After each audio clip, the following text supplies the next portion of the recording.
శుభవాస్తు ప్రేక్షకులకు స్వాగతం. శ్రామిక వర్గం ఇల్లు గురించి నేను అనేక వీడియోలో చెప్తూనే ఉన్నాను. చూడండి, 9 అడుగులకు లోపలుంటే శ్రామిక వర్గం ఇల్లు అని అనిపించుకుంటాయి. ఇలాంటి 9 అడుగుల లోపల ఇల్లు ఎవరు నిర్మించుకొని అందులో నివసించినా కూడా ఉదయం లేచినప్పటి నుంచి కష్టపడుతూ ఉండవలసిందే. కాబట్టి దయచేసి ఇలాంటి శ్రామిక వర్గం ఇల్లు నిర్మించేటప్పుడు కనీసం 9 అడుగులకు పైబడి నిర్మించుకోండి. మీ కష్టాలు చాలా వరకు తగ్గి కొంతవరకు సుఖజీవనము చేయడానికి అవకాశం ఉంటుంది అని తెలియజేస్తున్నాను. ఎందువల్ల అంటే 6 అడుగుల లోపల షెడ్లు వేసుకొని ఉంటారు చూడండి, వాళ్ళంతా సంచార వర్గం.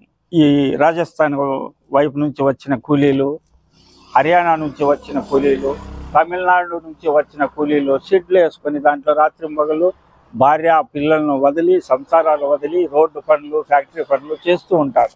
అలా కాకుండా ఈ 9 అడుగులు లోపల ఉండేవంతా శ్రామిక వర్గానికి చెందుతుంది.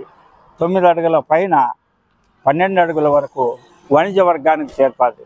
కాబట్టి ఎవరైనా కూడా 9 అడుగులకు పైగానే మీరు ఇల్లు నిర్మించుకోవాలి, ఎంత బీదవారైనా అని సవినయంగా మనవి చేస్తున్నాను. మీ వాస్తు పండిట్ చందకచర్ల ధనంజయ స్వామి, భూమానందాశ్రమము, మడక్సిర. హరి ఓం తత్సత్.